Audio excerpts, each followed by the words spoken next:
Welcome back guys, कैसे हो आप सब लोग। तो भाई वीडियो को शुरुआत करने से पहले एक छोटा सा क्वेश्चन आप सभी ट्रेडर्स को मैं पूछना चाहता हूँ, हमारे चैनल के सारे मेंबर्स को।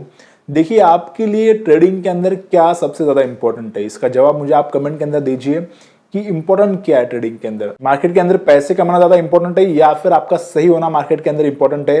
वीडियो के नीचे आपको जो कमेंट करना है, वीडियो को आप अभी स्टॉप कर दो, कमेंट कर दो और उसके बाद मैं आपको इसका आंसर जो है वीडियो के अंदर आगे चल के मैं आपको बताऊंगा वीडियो के अंदर। तो चलिए गाइज, आज की इस वीडियो को शुरुआत करते हैं।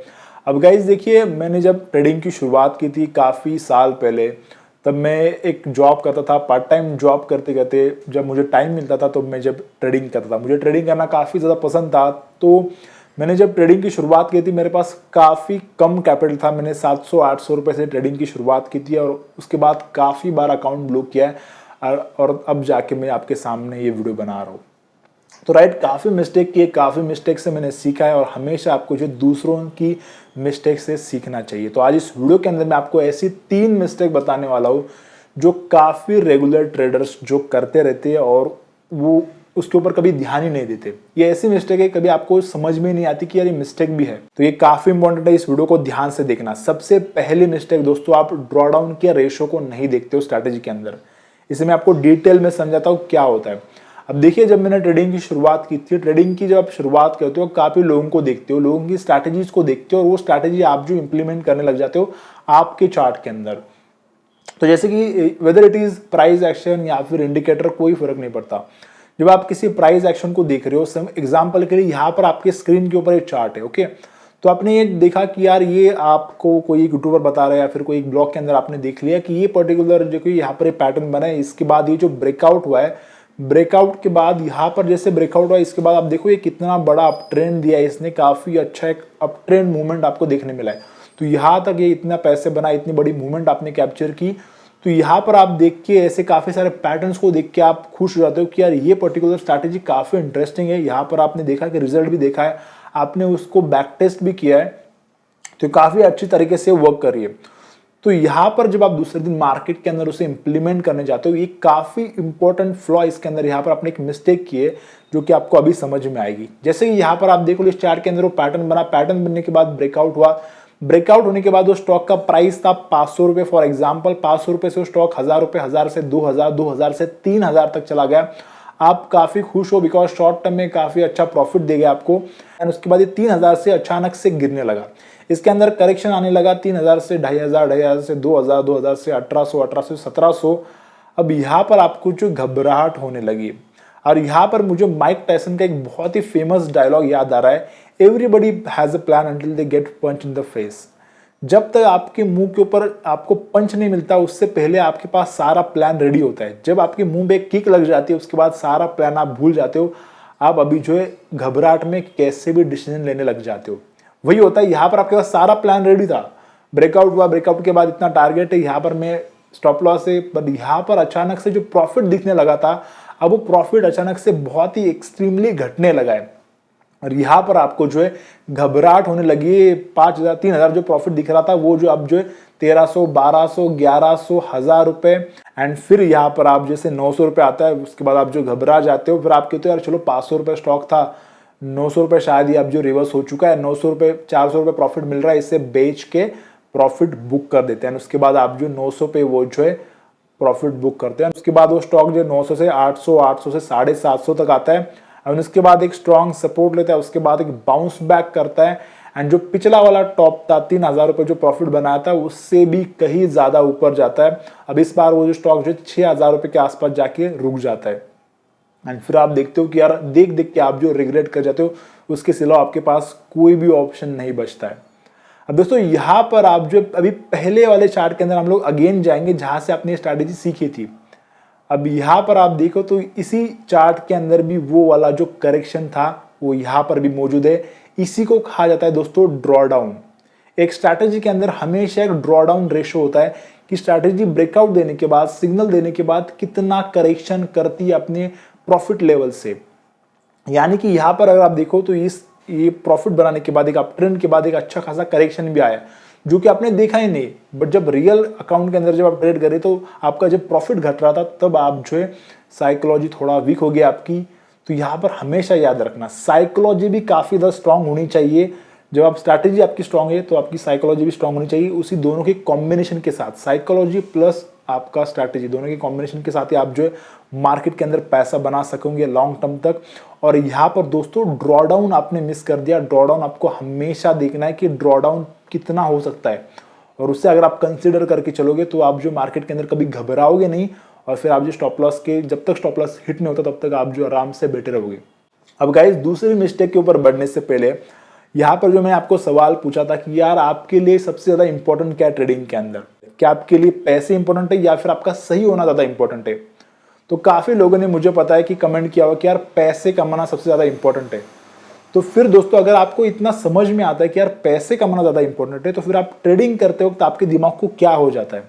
अब आप ध्यान से सुनिए, जब आप ट्रेड लेते हो, ट्रेड लेने के बाद जब आपको समझो एग्जांपल कोई एक सिग्नल आपको मिल चुका है कि अब ये जो ब्रेकआउट हुआ, अब ये चार्ट ऊपर जाएगा, तो आप जो स्टॉक को बाइंग कर लेते हो, स्टॉक के अंदर बाइंग करने के बाद वो स्टॉक अचानक से थोड़ा ऊपर जाने के बाद नीचे गिरने लग जाता है, माइनस में आ जाता है, लॉस आपको दिखने लगता है। उसके बाद आप समझ जाते हो कि यार मार्केट की दिशा बदल चुकी है, शायद अब जो नीचे गिर रहा है ये स्टॉक। बट आपको लगता है कि यार नहीं यार, मेरा एनालिसिस यहाँ पर ये थोड़ा सा गलत नहीं हो सकता यार, मुझे लग रहा है अभी भी कि ये स्टॉक ऊपर जाएगा, थोड़ा नीचे मिल चुका है, एवरेज आउट कर लेता हूँ, सस्ते में मिल रहा है स्टॉक, तो यार चलो और एक अच्छी अपॉर्चुनिटी। काफी लोगों ने कहा कि इसे आप हमेशा आपको एवरेज आउट करना चाहिए, तो आप जो नीचे गिरते हुए स्टॉक के अंदर एवरेज आउट करने लग जाते हो।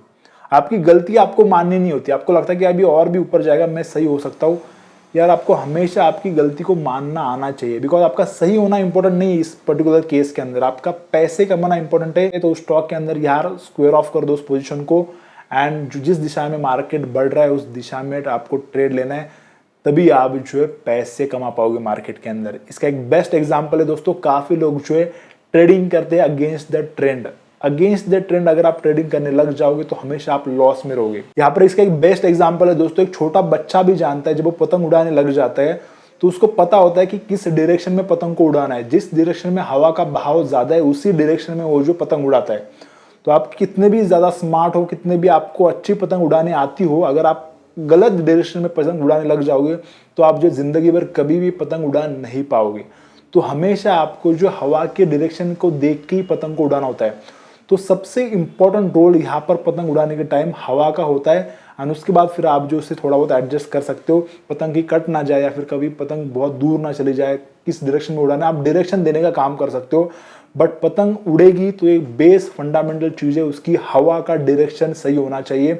उसी डायरेक्शन में अगर आप पतंग उड़ाओगे तो उड़ जाएगी, अदरवाइज नहीं उड़ेगी। तो सेम होता है दोस्तों मार्केट के अंदर भी। अगर आप मार्केट के अंदर आज एक बहुत ही स्ट्रॉन्ग बुलिश सेंटिमेंट है मार्केट के अंदर, और आपकी स्ट्रैटेजी कह रही कि शायद नीचे से ब्रेकआउट दे दिया इसने, अभी नीचे गिर सकता है स्टॉक, बट दोस्तों वो मार्केट का सेंटिमेंट इतना स्ट्रॉन्ग बुलिश है, वो उस पर्टिकुलर स्टॉक को ऊपर की तरफ खींच सकती है। जी हाँ दोस्तों, उसके अंदर काफी ज्यादा बाइंग हो सकती है और आपका डिसीजन गलत हो सकता है। तो हमेशा मार्केट के अगेंस्ट काम करना बंद कीजिए। बहुत rare of the rare point के अंदर जब आपका डिसीजन काफी ज्यादा स्ट्रॉन्ग हो, उस पर्टिकुलर चीज के अंदर आप काम कर सकते हो, अदरवाइज आपको मार्केट के साथ ही मोस्ट ऑफ द टाइम काम करना है, तो आप जो इजिली प्रॉफिटेबल रह सकते हो। गाइज अब हम लोग तीसरी गलती के ऊपर बढ़ते हैं। उससे पहले गाइज अगर आपके पास स्टॉक मार्केट का अकाउंट नहीं, डीमैट अकाउंट नहीं, वीडियो के नीचे मैं आपको लिंक दे रहा हूं, जाके आप जो है अपना फ्री डीमैट अकाउंट बना सकते हो और स्टॉक मार्केट के अंदर ट्रेडिंग की शुरुआत कर सकते हो। तो अब गाइस तीसरी मिस्टेक है जो कि काफी ज्यादा कॉमन है, आप जो अनरियलिस्टिक गोल बना लेते हो। अब यहाँ पे इस पॉइंट को ध्यान से सुनना, इसके अंदर एक बहुत ही बेस्ट एग्जाम्पल मैं आपको देने वाला हूँ। यहाँ पर होता क्या है कि आप किसी यूट्यूबर को देख रहे हो कि 10,000 15,000 रुपीज का अगर वो प्रॉफिट बना है डेली। तो जब मैंने ट्रेडिंग की शुरुआत की थी तो मैं भी देखता था यार कि यार कोई 50 कमा रहा है, कोई 30 कमा रहा है, कोई 10 कमा रहा है, एंड उस अमाउंट को देख के यार मैं सोचता था कि यार चलो कोई बात नहीं, मैं उतना नहीं कमा सकता, तो यार मैं 10 नहीं कमा सकता, 50 नहीं कमा सकता, तो मैं एटलीस्ट 3,000 तो डेली कमा सकता हूँ। 3,000 यार ये रियलिस्टिक इमेज है, राइट, रियलिस्टिक अमाउंट है, इतना तो मैं कमा ही सकता हूँ 3,000। बट जिस कैपिटल के साथ मैं ट्रेड कर रहा था, उस पर्टिकुलर कैपिटल के साथ 3,000 कमाना नेक्स्ट टू इम्पॉसिबल था। एक बहुत ही बड़ा चमत्कार होता तभी मैं उस अमाउंट को पार कर पाता है, बिकॉज मैं अमाउंट का मेरा कैपिटल था 3,000, 2,000, 5,000 रुपए कैपिटल था, और मैं अमाउंट को डबल करने की कोशिश कर रहा था। वो एक्चुअली इतना अनरियलिस्टिक यहाँ पर टारगेट है जो कि कभी भी अचीव नहीं होगा, अदरवाइज आप जो बड़े बड़े लॉसेस को करने लग जाओगे। तो यार कभी भी आपको किसी, अगर आप, पहली बात तो कंपेयर नहीं करना चाहिए। अगर आप कंपेयर करो कोई बात नहीं, उसमें कोई गलती नहीं है, बट आप जो कंपेयर करो उसके कैपिटल और उसके प्रॉफिट के रेशो को, उसके परसेंटेज को, कितने कैपिटल के ऊपर कितना प्रॉफिट बना है, उसका परसेंटेज कितना है, तो उस परसेंटेज को आप जो अपने कैपिटल के साथ कैलकुलेट करो, वो परसेंटेज अपने कैपिटल के अंदर डाल दो, और उतना एक्सपेक्टेशन करना सही बात है।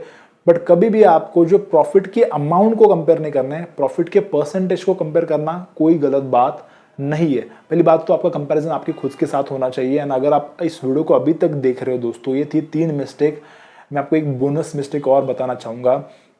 अगर आप इस वीडियो को देख रहे हो, इसका मतलब ये कि आप जो कहीं ना कहीं लॉस में हो। तो मैं आपकी हालत समझ सकता हूँ दोस्तों, बिकॉज जब आप इस मार्केट के अंदर पैसे कमाने आते हो, माँ बाप की हेल्प करना चाहते हो, इंडिपेंडेंट बनना चाहते हो, और फिर आप जो अचानक से लॉस में चले जाते हो, तो यानी कि कमाने के बजाय आप जो उल्टा माइनस में धंसते चले जाते हो, तो उस कंडीशन को मैं काफ़ी अच्छी तरीके से समझ सकता हूँ।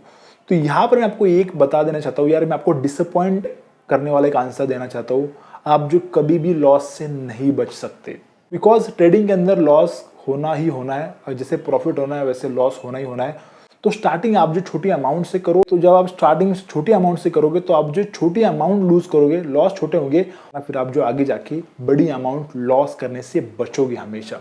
इसका बेस्ट एग्जांपल है दोस्तों, कोई भी एक बंदा जिसको तैरना नहीं आता, जब वो पानी के अंदर कूदता है, तो पानी के अंदर कूदने के बाद उसका सबसे मेन प्रायोरिटी क्या है कि ए पॉइंट से बी पॉइंट जाना उसकी प्रायोरिटी नहीं है। उसकी प्रायोरिटी ये कि डूबने से बचना पानी के अंदर। अगर वो पानी के अंदर डूबने से बच गया कैसे भी हाथ पैर मार के, तो सेकेंडरी वो आराम से कैसे भी चल के जो पॉइंट बी तक तैर के जा सकता है। बट अगर वो डूबने से ही बचा नहीं रहेगा तो पॉइंट बी जाने का सवाल ही नहीं आता। तो सबसे मेन प्रायोरिटी पानी के अंदर डूबने के बाद आपका बचे रहना, आपका सर्वाइवल। अगर आप बचे रहोगे मार्केट के अंदर छोटे छोटे लॉसेस के साथ, तो आप लॉन्ग टर्म तक उस पर्टिकुलर टारगेट तक आप पहुंच जाओगे। बट अगर आप स्टार्टिंग में इतना बड़ा लॉस कर दोगे, पानी में अंदर डूब जाओगे, तो आप फिर तैरना के सवाल ही नहीं उठता अगर इंसान जिंदा नहीं है तो याद रखना दोस्तों, स्टार्टिंग के अंदर छोटे छोटे लॉस आपको काफ़ी कुछ सिखा देते हैं। एंड आई होप गाइज आपको ये वीडियो पसंद आया। अगर आपको ये वीडियो पसंद आए तो इस वीडियो को लाइक कर दो। हमारे इंस्टाग्राम टेलीग्राम के अंदर हमें ज्वाइन कर लो, काफ़ी कुछ कंटेंट वहाँ पर भी हम लोग प्रोवाइड कर रहे हैं। तो चलिए गाइज, आज की इस वीडियो के अंदर इतना ही। मिलते हैं किसी और नेक्स्ट वीडियो में, तब तक के लिए बाय बाय।